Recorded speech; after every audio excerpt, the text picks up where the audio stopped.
Pues bueno, empezamos. Lo primero queríamos agradecer a la organización de las jornadas del Movimiento Galego da Saúde Mental por invitarnos y por también pensar formas creativas de facilitar que estuviéramos aquí, aunque sea de esta manera, porque el viaje no nos era una opción posible.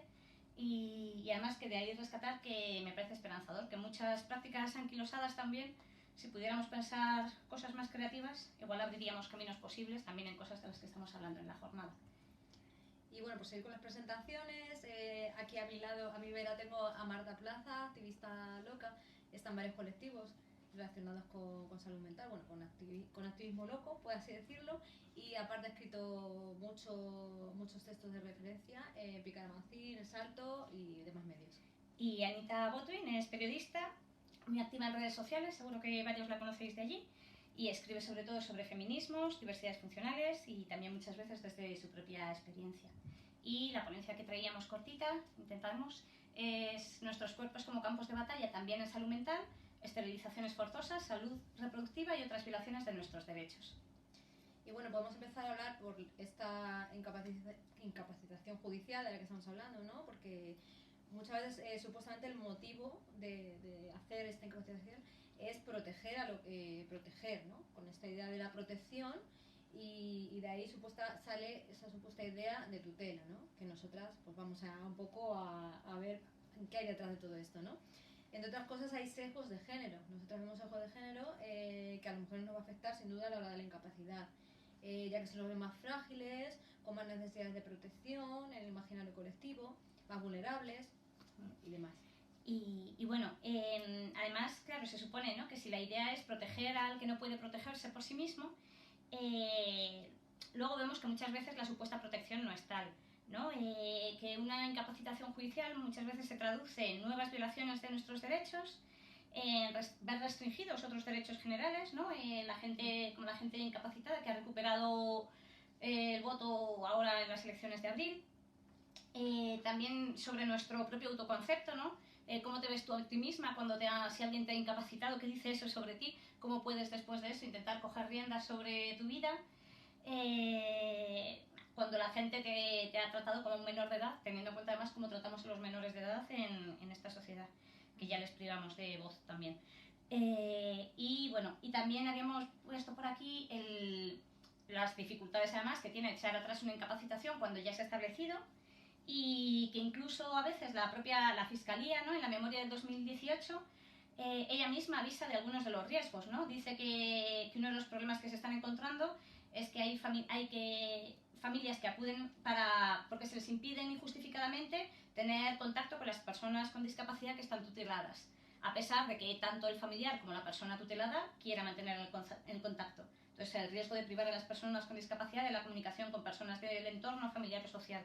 Y eso sin entrar como en lo concreto que íbamos a hablar ahora. Ahora vamos a ver. Y bueno, hablar también de la importancia, bueno, lo que nos gustaría señalar, las recomendaciones del tirón de orejas que acaba de hacer en marzo desde el Comité de Derechos de Personas con Discapacidad, en un informe en el que confirma que el Estado español incumple sistemáticamente nuestros derechos, y entre otras nos vamos a quedar con lo que va nuestro tema en concreto, que es eliminar lo que se exhorta es a eliminar la incapacitación judicial y todas las medidas de sustitución en la toma de decisiones e introducir mecanismos de apoyo a la toma de decisiones que respeten nuestra voluntad, autonomía y preferencias, y al mismo tiempo derogar urgentemente las leyes que permiten la esterilización forzosa y aborto coercitivo. Claro.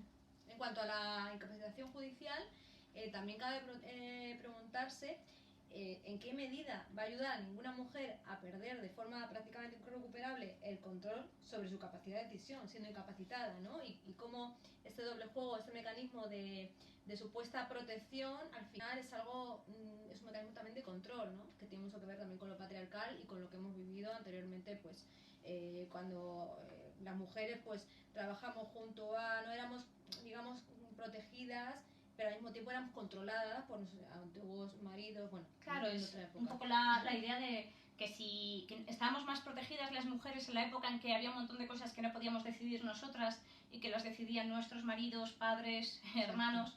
Eso no era protección, ¿no? Era control, que no es una forma real de proteger a alguien para nosotras.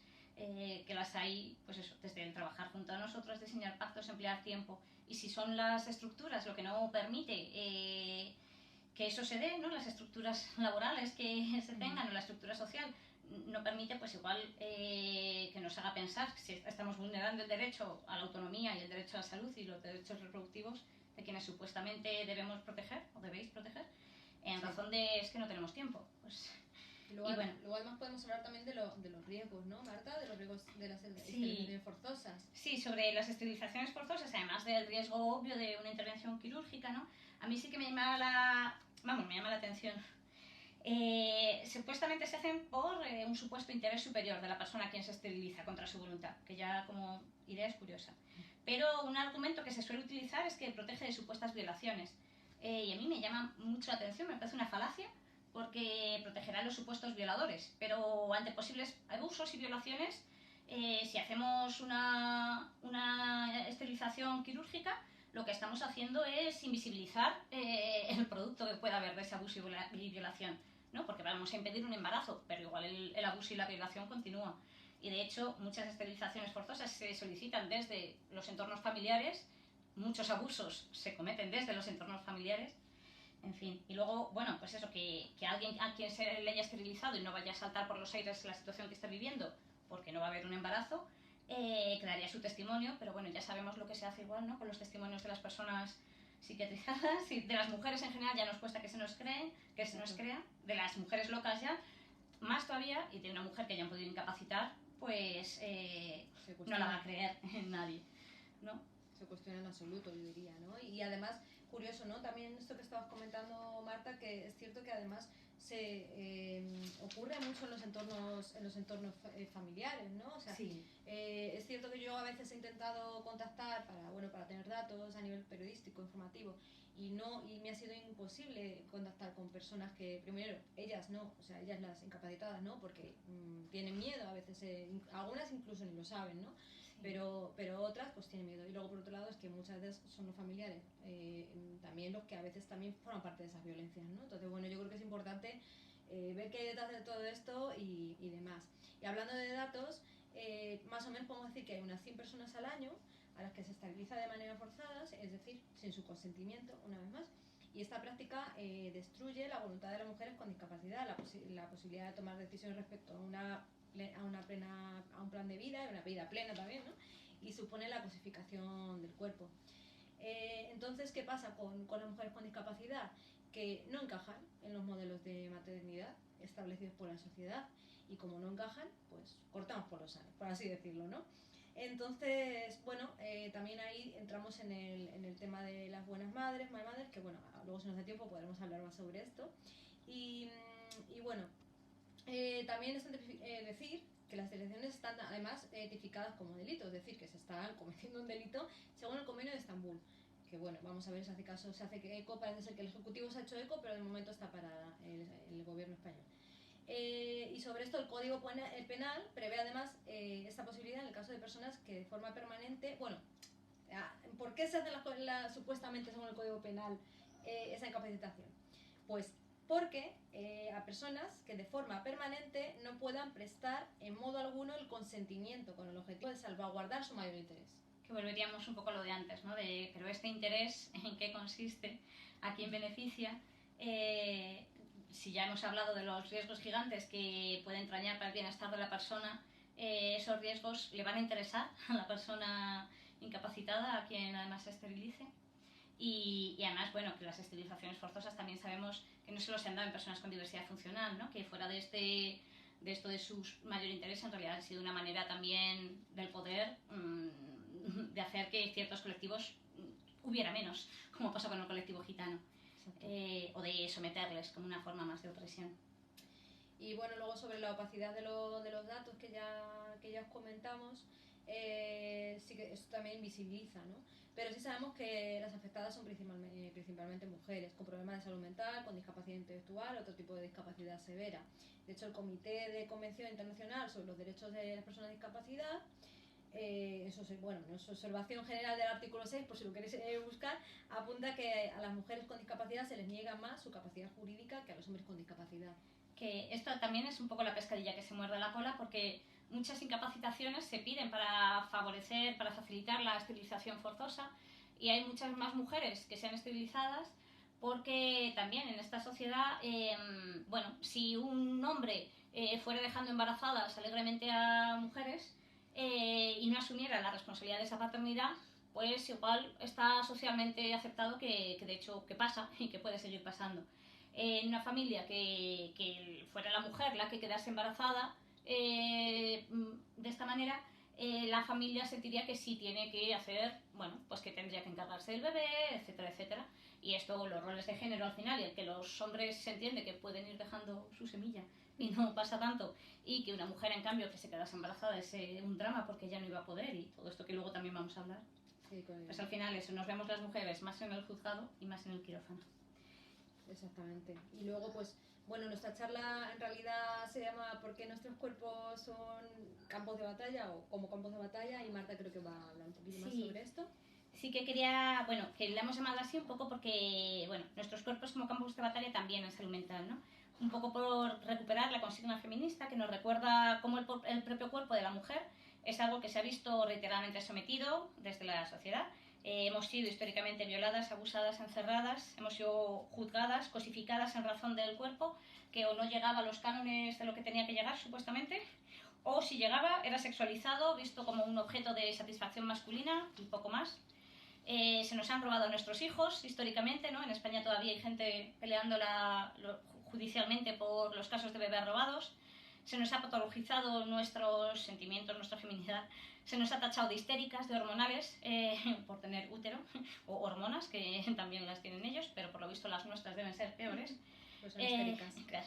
A la vez, también la investigación médica se ha hecho siempre desde un análisis androcentrista. Hemos crecido sin saber que nuestros síntomas ante un infarto no eran los que se publicitaban, porque esos eran los de los muchachos. Y en cambio las enfermedades que padecíamos nosotras, pues ahí siguen en un cajón esperando a ver si alguien hace algo con ellas, como con la endometriosis, que igual es que nos quejamos mucho porque nos duele la regla, que somos unas quejicas exageradas. Y en salud mental esto se repite, ¿no? Hay un nivel de violencia altísimo, como el de las esterilizaciones forzosas, hay un nivel de violencia como de baja intensidad, también dañina, ¿no? Que en consulta, pues eso, si llevas vello en las piernas pueda opinar sobre tu profesional y decir si eso tiene relación o no con tu enfermedad. Que tu psiquiatra pueda inmiscuirse en la frecuencia de las relaciones sexuales y también considerar lo que es bueno y lo que es patológico, ahí, más allá de, por supuesto, los efectos secundarios de la medicación que tomemos, etc. Y bueno, y que aunque conserves tu capacidad jurídica y nadie pretenda esterilizarnos en un quirófano, si tenemos suerte, también hay una cierta esterilización social que es un poco difícil de escapar, que luego también nos damos unas pinceladas. Sí, esto es que trae miedo. Sí. Y bueno, también hablar del mito de la loca peligrosa, ¿no? En general, bueno, todo lo que tiene que ver con locura, maldad, locura, ¿no? Que los medios de comunicación tienen mucho que ver en esto y por supuesto esta estigmatización, pero más en la madre, ¿no? En la mujer. ¿Cómo va a ser una madre loca? Buena madre, ¿no? En general, ¿cómo va a ser una buena madre? Cualquier madre, ¿no? Porque eso es una presión social a la que estamos todas, yo creo que, en fin, todas sometidas, ¿no? Y siempre estamos con la lupa, ¿no? Entonces, esa autoexigencia que ya recibimos de cuidar como es debido, ¿cómo va a cuidar como es debido una mujer que no puede cuidar supuestamente sobre sí misma, ¿no? Que esta es la idea de cómo va a ser buena madre, ¿no? Y además, luego también, esa idoneidad, ¿quién la decide, no? O sea, ¿qué requisitos se debe cumplir para ser buena madre, ¿no? O sea, eso es también yo creo que interesante para reflexionar. Yo lo lanzo ahí para que cada una pues reflexione donde quiera reflexionar sobre esto. Y luego, pues sí, ¿no? Pues esas dudas siempre, ¿no? Cotidianas de seré capaz de ser buena madre, y si mi hijo hereda esta enfermedad, se ejerce una presión brutal sobre la mujer, y si la maternidad no va a ser menos. Si surgen las siguientes preguntas, se tiene en cuenta la figura paterna, que esa es otra, ¿no? O el resto de personas que rodearían a la madre. Al padre deberían también presuponerse los mismos cuidados que se dan al hecho de las madres, en todos los casos, no solo en el caso de salud mental. Y una vez más, porque prima más la figura materna a la hora de desaconsejar el embarazo o la adopción, que también es otro tema. Y también, pues esto nos lleva también a otro punto, que es la discapacidad como carga, ¿no? Como los cuidados lo vemos, lo percibimos como algo negativo y no como algo que tiene que ver con poner la vida en el centro, ¿no? Y con la interdependencia, porque al final somos somos personas sociales, interdependientes, y creo que a lo mejor habría que dar la vuelta y ver el cuidado como algo positivo y algo bonito, y así a lo mejor la crianza podría ser algo que pudiéramos hacer todas, más allá de nuestra salud mental o nuestras enfermedades o nuestras discapacidades o nuestros problemas cotidianos, vaya. Y ya terminando, sí que quería volver con unas pinceladas, ¿no?, de lo que decía antes, porque yo sí que tengo a veces en la cabeza lo de estabilización social, ¿no?